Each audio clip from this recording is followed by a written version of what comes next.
well-regulated militia being necessary to the security of a free state. The right of the people to keep and bear arms shall not be infringed. Welcome to another edition of Bearing Arms Cam & Company. My name is Cam Edwards. I'm so glad you've joined us on the program. Hope that you are getting ready for a great Thanksgiving holiday. This is going to be the last broadcast of the week, but we will be updating bearingarms.com throughout the Thanksgiving holiday weekend, so I would encourage you to head to the website to check out the latest Second Amendment news and information that you need to know about, even during the holidays. We are going to be hard at work keeping an eye on what is going on with your right to keep and bear arms. Today, we're going to talk about what's going on in Philadelphia, where Mayor Jim Kenney is using the city's spiraling homicide rate to call for the criminalization, the further criminalization in Pennsylvania of the right to keep and bear arms. So take a look at this headline here. We deserve better. Philadelphia leaders brace for 500 homicides in 2021. 500 homicides is the all-time record in Philadelphia. It was set back in the 1990s. Last year, they came close, 499 homicides.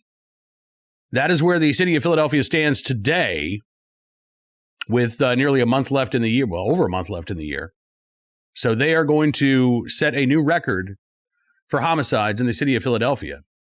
And Mayor Kenney's right. Philadelphians do deserve better. But the problem is that the blame lies with Philadelphia officials.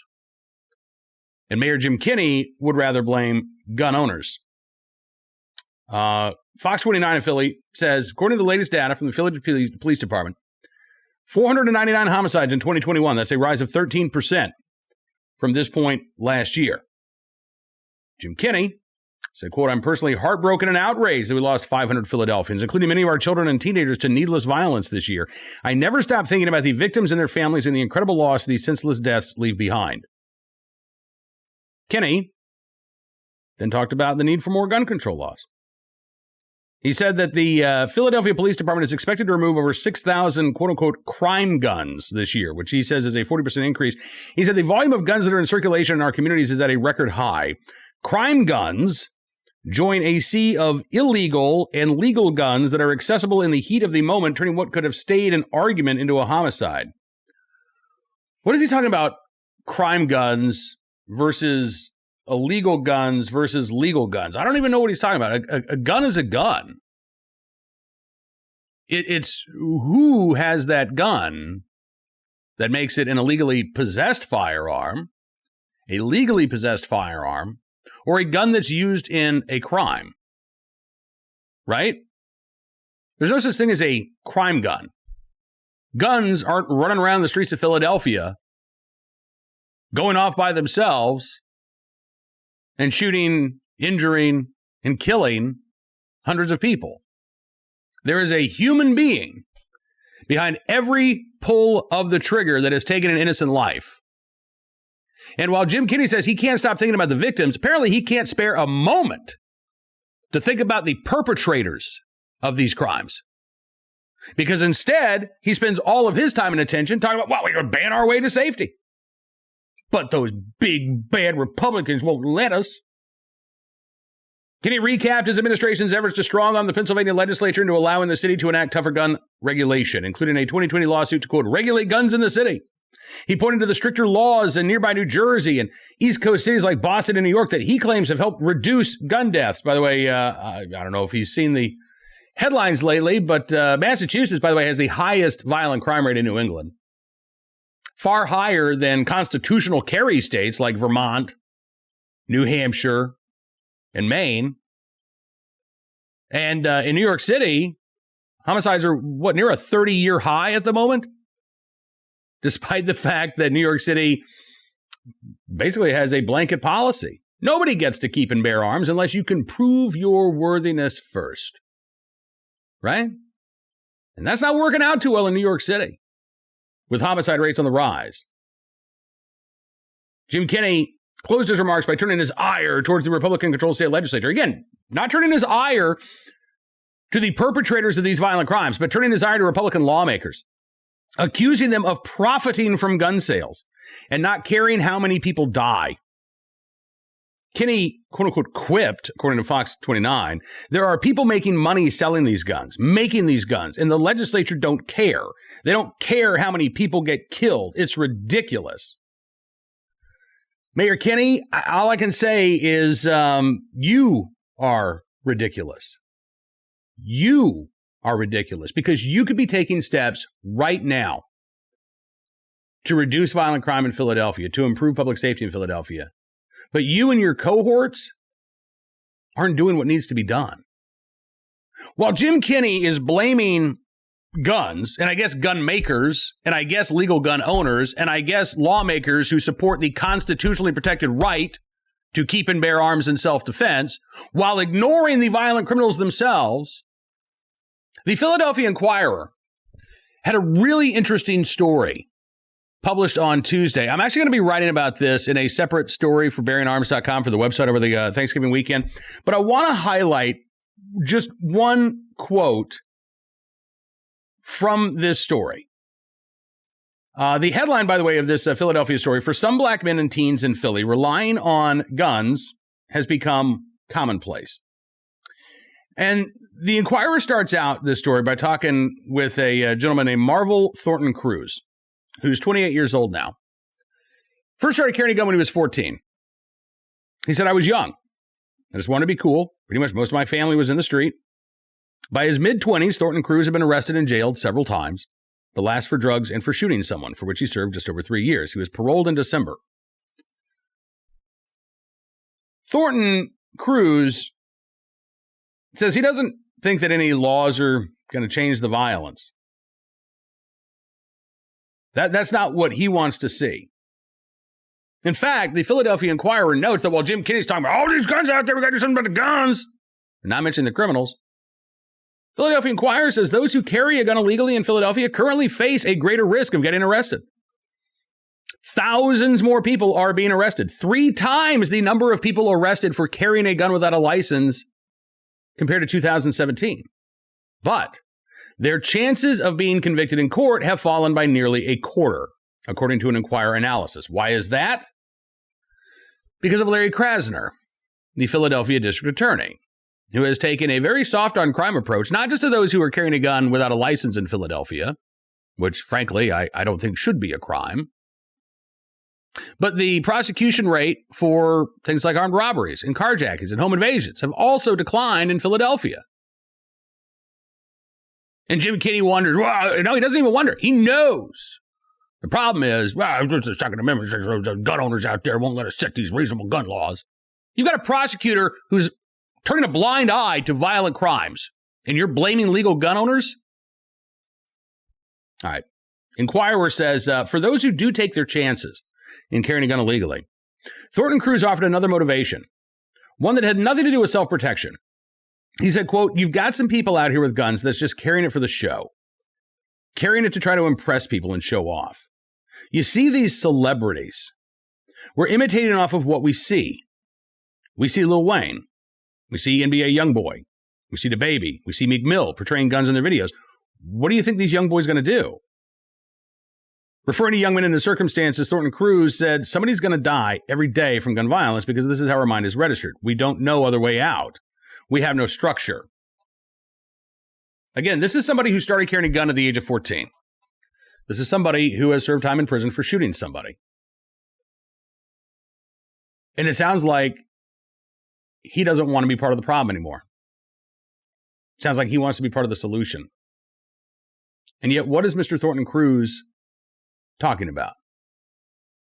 He's not saying, well, gosh, if we could just ban high-capacity magazines in Philadelphia, if we could put another local ordinance on the books, that would turn things around.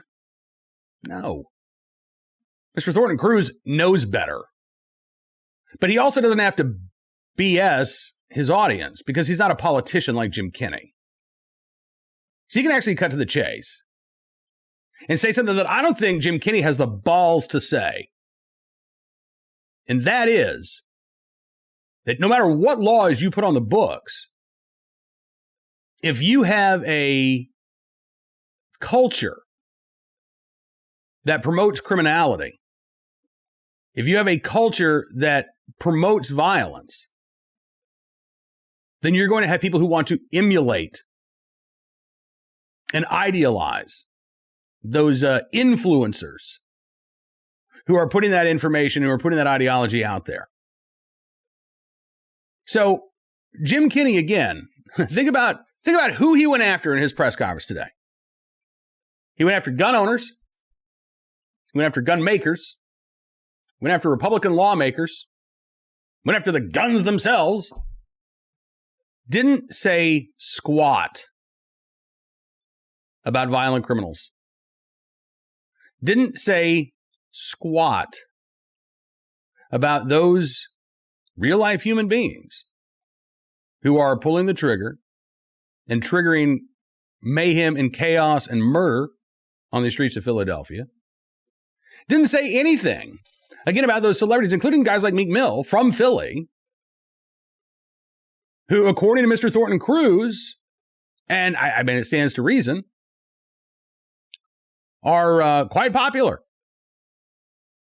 among young people in Philadelphia and are perhaps inspiring some young Philadelphians to head down the wrong road. No, look, I'm not suggesting, well, if we just banned rap music, then all of this stuff would stop. That's ridiculous. And I'm as much of a First Amendment absolutist as I am a Second Amendment absolutist. So even if I did think that that would work, I wouldn't propose it, because it would be a violation of our right to free speech.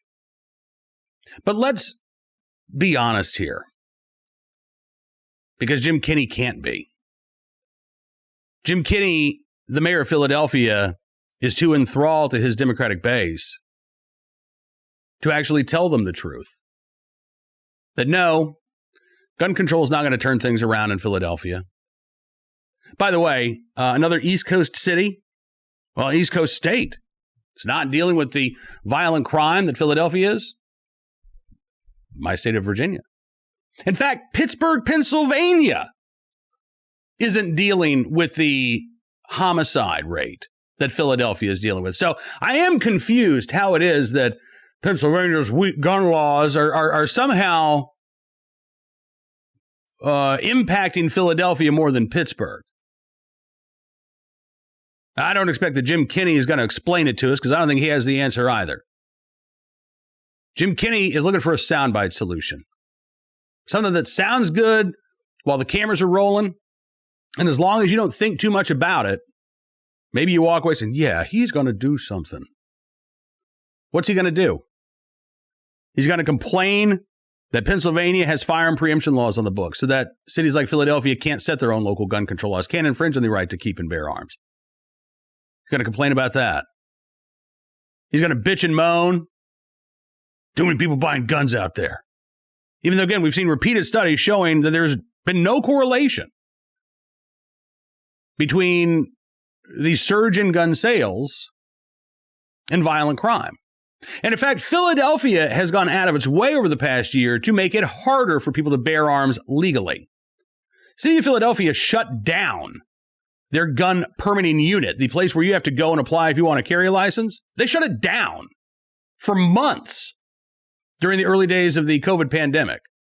Folks who were, even as violent crime, by the way, was skyrocketing in Philadelphia, people who wanted to be able to lawfully carry a firearm in self-defense were told, you'll have to apply sometime next year. So even without the ability to set its own local gun control laws, the city of Philadelphia has done everything it can to try to prevent people from exercising their right to keep and bear arms. And you know what that did to the homicide rate? Nothing. If anything, it exacerbated it. Because there were people who might have been able to legally protect themselves who were unable to lawfully carry a firearm in the streets of Philadelphia because they couldn't get a permit because the city had denied them the ability to do so. We don't know for a fact whether or not any of the 499 murder victims so far in Philadelphia had applied for a concealed carry license. I don't know. But I do know that the concealed carry holders in Philadelphia are not driving the spike in homicides and shootings. I have no doubt that Jim Kenney does think about these murder victims. I don't know if they never leave his mind, but I'm sure he thinks about them.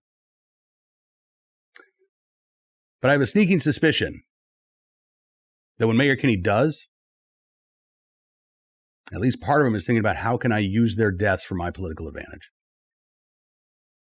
How can I, and he probably doesn't put it that way in his mind, how can I make these senseless deaths matter? It's probably what he tells himself. And the way to do that, again, in Jim Kenney's mind, apparently, is to make it harder for people to act in self-defense, in the hopes that there'll be some sort of trickle-down effect on Philadelphia's violent criminals. I think Jim Kenney gets it backwards. I think the DA gets it backwards. I do think we need to be focused more on those individuals who are actually pulling the trigger, taking innocent human life with wanton disregard for the value of that life. I think we need to start there. Do we need to see programs reaching out to these? I would say 14 is even too old. Let's start 8, 9, 10, 11. Do we need programs that are going to try to mentor these kids so they don't get the idea that, hey, carrying a gun is cool? Yeah, absolutely we do. And that's going to take a lot of work.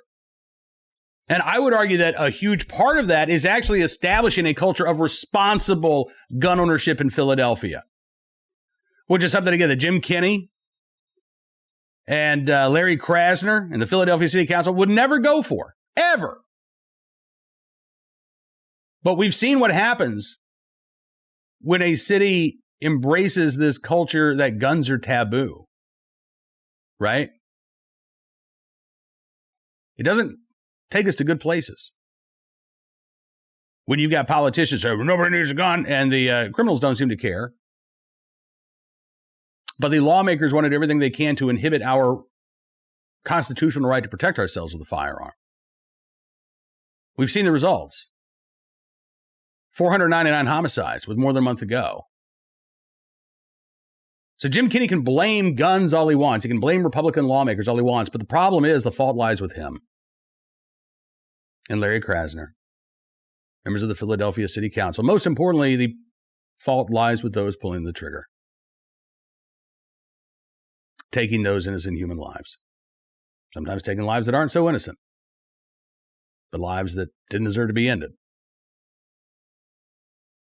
Ultimately, that's where the problem lies. And going after the guns, blaming legal gun owners, criminalizing the right to keep and bear arms, just takes us farther away from the real solution here, which involves empowering citizens to protect themselves and disincentivizing violent criminal activity. Right now, thanks to people like Jim Kenney, Philly has it backwards. They've got it backwards. Now, let's turn our attention to today's armed citizen story, our good deed of the day, and our recidivist report. We will start there. Merced, California, another state that has sort of adopted this, soft on crime approach. And here you go. Robbery suspect shot by Merced police was on probation. This from yourcentralvalley.com. This was late Monday night, an officer-involved shooting. Police identified the man as 27-year-old Rodolfo Antonio Ruiz. And they say that Ruiz attempted to rob 2 stores in Merced, California, actually held a person hostage before he was shot. Lieutenant Emily Foster said it was around 10:40 Monday night. Alarms went off at a Circle K store on G Street. Police then got a 911 call reporting a robbery and a shooting at the same store. They rushed to the scene. They were stopped by another person reporting more shots fired and an armed robbery down the street at a business called Bernie's Liquor Store. Police said that Ruiz held a customer at the liquor store hostage and then tried to steal their car before one of the liquor store workers shot at Ruiz. Yeah. Ruiz then let the hostage go, by the way, after that armed citizen shot at him. And he ran, jumped over fences in a residential area behind Circle K. Police spotted him. They chased him down. He was holding a handgun at the time. Lieutenant Emily Foster with the Merced, California Police Department says the shooting of the suspect occurred a few seconds later after he failed to comply with the direction to drop off the handgun which he was holding. Foster said that Ruiz was currently on probation, had a lengthy criminal history, including DUIs, weapons charges, and a 2019 residential burglary, none of which apparently were enough to keep 27-year-old Rodolfo Antonio Ruiz behind bars for any significant amount of time, and none of those convictions apparently led to any sort of successful attempt to rehabilitate Mr. Ruiz. So a guy who should have been behind bars was instead out on the street. Thankfully, the presence of that armed citizen may have prevented an innocent person from being killed. It is a tragedy that Mr. Ruiz lost his life, will not have a chance to try to change his life around. But again, at the same time, he's a grown man. He made his decisions. They just resulted in, I think he made the wrong choices. Let's just leave it there. Today's armed citizen story from Oakland, California, where 3 robbery suspects have actually been charged in the murder of their accomplice, who was shot and killed by a former police officer in an attempted robbery just a couple of days ago. Marlon King, Joshua Hales, Kimondre King face murder charges in the death of Dasani Juwan Lamar Gardner, who was 20 years old. He was shot and killed by retired Oakland Police Captain Ursi Joyner during a gas station robbery. Joyner was hospitalized for weeks after he was shot during this robbery attempt. The 3 men in court on Tuesday morning, a judge declined to set, 2 of the 3, I guess, were in court on Tuesday morning. A judge declined to set bail for either men. They are next due in court back on December 17th. Joshua Hales was arrested in Houston over the weekend. He is still awaiting extradition to California, apparently. Probable cause declaration filed by the Oakland police alleges that Marlon and Kimondre King were both armed, that Marlon King shot the retired police officer. Hales is suspected of being the driver. The murder charge based on the provocative act doctrine, which is a part of California state law that says when a crime victim uses justifiable lethal force against an assailant, the crime's other perpetrators can be charged with murder. In other words, the criminal actions of all 4 men led to the death of Mr. led to the death of Mr. Gardner, because Mr. Joyner was acting in self-defense at the time. So, we'll see. Joyner actually led the police department's ceasefire anti-violence initiative from 2013 until he retired in 2019, which I think tells you a lot. I mean, here's somebody who is, working again on reducing violent crime through what I think is actually a pretty effective means, by going after the most violent offenders, by offering them a way to change their lives, and by promising them consequences if they don't turn their life around. And ceasefire actually was pretty successful in Oakland while Joyner was leading that initiative. But clearly, Mr. Joyner is wise enough to understand that, even as we work to reduce violent crime, even when we're successful at reducing violent crime, there are always going to be individuals out there who are willing to end a life for the contents of their wallet, or the contents of their pockets, their car, their shoes, whatever. For the smallest of reasons, individuals can take the enormous step of committing a homicide. And sounds to me like Mr. Joyner, again, well aware of that fact and wanted to have a firearm to protect himself. It's just a shame that in Oakland, California, hell, in California generally, you've got to be someone special like Mr. Joyner before you can get a carry license. Now, these 4 individuals, at least 2 of whom were allegedly armed, according to police, they didn't have a concealed carry license. They weren't lawfully carrying a firearm. Mr. Joyner, as a former police officer, was. But Oakland, California, it's one of those may-issue counties. You're not getting a carry license unless you can prove to the police you've got some sort of special need.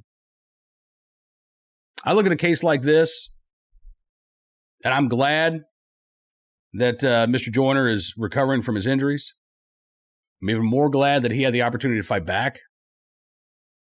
And I just wish that the people of California were able to do the same, because it is a right of the people to both keep and bear arms in self-defense. Finally today, our good deed of the day. I got to tell you, normally, I'd like to stick with humans helping humans, but I have a soft spot for donkeys. Not Democrats, actual donkeys. And so I love this story from Bel Air, Maryland. It's the Bel Air Police Department posting on Facebook. There's no telling, they say, what a shift will bring. Officer Walsh on patrol last night and encountered an unusual road hazard.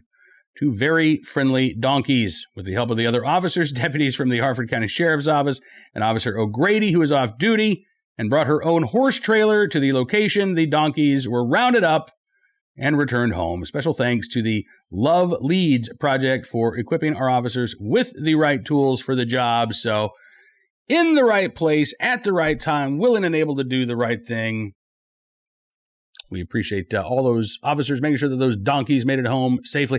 Actually, I haven't had to call the police because of a donkey on the road, but I have called my local sheriff because as I'm driving down the highway, I've seen some stray cattle just walking on the shoulder.